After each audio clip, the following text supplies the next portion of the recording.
is that the sweet potato queens will be the focal point. That has never been a problem.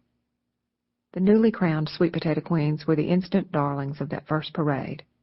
Our first outfits, however, were not nearly so grand as the ones we wear today.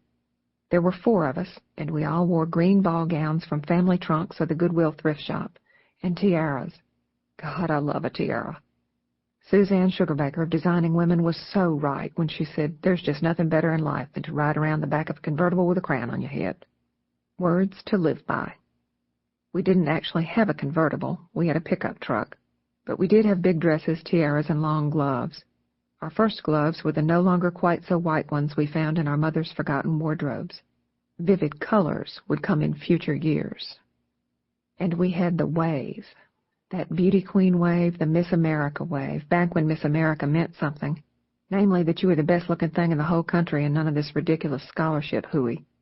Look at the old films of the Miss America pageant. The wave changed when they started all that scholarship crap. Scholarship, my butt. Take the crown out of the deal and see how many contenders you got left. Name me any other scholarship competition in the universe that induces full-grown women to have their back teeth pulled, bottom ribs removed, noses whacked, and tits. Well, brains will just never reach that level of popularity, now will they?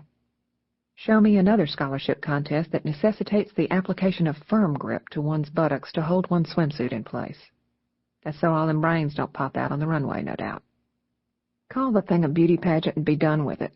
Get honest, and let the winners get back to the traditional wave, the one that says, I am better looking than every last one of you. But I'm humble about it, and I have compassion for all you little, ugly, pathetic people.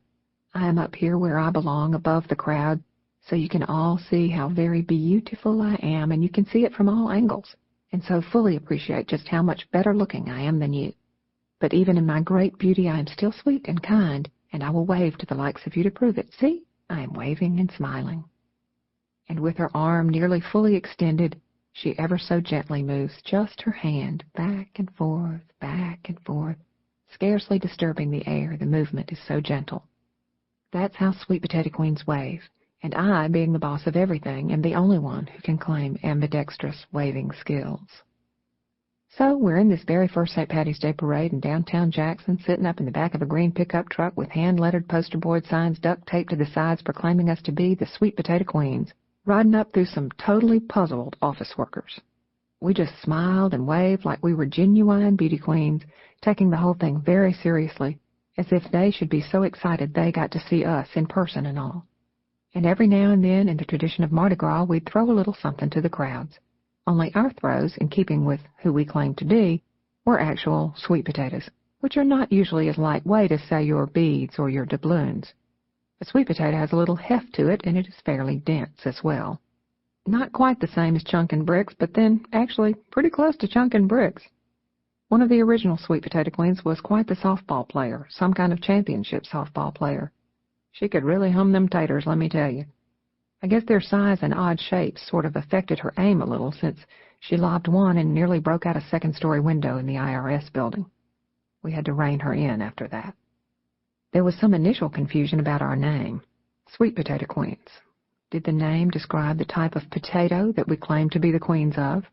Or were we the queens of regular potatoes, Irish potatoes maybe, possessed of good dispositions? It doesn't really matter to us. The queen part is the only thing we care about at all. We all knew we had what we needed to declare ourselves queens of whatever we chose. No pageants for us. No way would we ever consider groveling and posturing for a bunch of strangers in full view of a live audience in the pitiful hope that for reasons of their own they would decide to give us their paltry crown. Need I point out that not only are those crowns arbitrarily awarded, there's a very tight time constraint issued at the crowning. You get that crown for 1 year and 1 year only, sweetie, and during that year you will step and fetch at the total whim of the folks who gave it to you. You do this for 1 entire year, at the end of which you are no longer queen of anything. You are a former queen. Consider, too, the status of the other pathetic 99% who entered the fray. Losers, one and all, and no doubt scarred for life by the experience. Sweet potato queens, on the other hand, don't have to do jack shit that anybody says, and we are queens for life. And another thing, youth is not a prerequisite to becoming a queen. The very young can have no sense of who they are, whereas the sweet potato queens have had plenty of time to cultivate this vital self-awareness. Collectively, we've had approximately 400 years to devote to our development, and we've turned out rather well, I must say. We are a marvelously diverse lot. We have not one but two former presidents of the Junior League. We knew this about them, and we still embraced them as if they were normal. We could see that they had learned painfully the folly of working one's ass off for an organization that didn't provide its leadership with even the hope of a crown. Of course, as we know, Junior League work, grueling as it is free labor performed in one's spare time. The queens all have real jobs as well. We have a former district attorney, no crown for that either, a commercial real estate agent, an interior designer, and an artist. One of us owns a gourmet kitchen store and sits on the board of about a half-dozen other businesses. One queen designs and manufactures a line of women's silk and cashmere clothing and sells it at hotsy-totsy shops all over the country. We have an exercise and fitness consultant, and one of our number even owns a funeral home. What I'm saying here is that the sweet potato queens are real live, grown-up women, self-sufficient and self-actualized. But we were crownless, one and all. Who, I ask, would be more worthy and capable of wearing a crown? The women I've just described, or some 18-year-old surgically altered twit whose sole accomplishment is finally learning all the words to my way? Who indeed? We consulted our mirrors and each other, and we could see pretty damn quick that we had it, that quality, that je ne sais quoi, that royal air that set us apart. For the first few years, we were a democratic lot. Basically, anybody who had balls enough to put on a green ball gown from the Goodwill and a tiara and perch on the back of a pickup truck, wave, and throw sweet potatoes was welcome to join the ranks of the sweet potato queens. There were not as many takers as you might imagine. There's a whole passel of folks in this world who are content just to spectate, and to them we say, God love you, 'cause we do so love an audience, and the bigger the better. But then came the year of the outfits. I was seized with a new inspiration, a vision, if you will, for the sweet potato queens. I must confess that the source of my divination was the dance troupe for a small, historically black college in Mississippi, the Golden Girls of Alcorn State University. These incredible women perform on the field at halftime for the Alcorn Braves football games. They wear matching gold-sequined swimsuit-style outfits, and their dance routines are heart-stopping. They are my idols. I have often said that it was merely an accident of birth that prevented my being a Golden Girl. They are all black, and I sadly am not. It's a bitch, but there you are. Live with it, I say. I also say that in my considered opinion, white people were a mistake, on God's part, I mean. If he had to do it over, I bet he'd make everybody black, or at the very least see that the melanin got distributed a little more fairly. Face it, everybody would be better looking black. Any white girl who's ever had a tan can vouch for it, especially if you have, shall we say, figure flaws. Brown fat just does not look as bad as white fat. Hell, you can tell that by looking at a pork chop. A strip of fat around a raw pork chop is all white and globby looking. Fry that sucker and the fat comes out all crispy and golden brown. Anyway, forced to accept that my own whiteness and also my age were going to preclude me from ever becoming a Golden Girl, I saw a way to make my dream happen anyway. The sweet potato queens would fashion our costumes after those Golden Girls, only ours would be St. Patrick's Day green sequins instead of gold. And as long as I was designing the thing, why not throw in a little figure enhancement? And so I went to my sister-in-law, Beth, who could tailor men's suits if she wanted to, she just doesn't want to, and explained my concept to her. She indicated that this would be no problem at all. She probably didn't really want to do this either, but I can be persuasive, not to mention persistent. We bought a basic swimsuit pattern in about a size 24, sort of one size fits all, you know. She made the basic size 24 suit, stuffed the top and the butt with enough batting to make 15 good-sized teddy bears, and then took up the waistline to fit each queen. Weighing about 40 pounds apiece, these giant sequined outfits are architectural wonders. The result was mesmerizing. We were true crowd pleasers in these suits, proving that it is possible to please everyone all the time. For white males, it is impossible to have tits that are too big, and for black males, you cannot get the butt big enough. At the same time, if your tits are big enough, white guys don't care how big your butt is, and if your butt's big enough, black guys don't care what's happening around front. We know all this because the sweet potato queens are multicultural, and we've compared notes. As far as we can tell, we're the only female drag queens in existence. Gay men love us.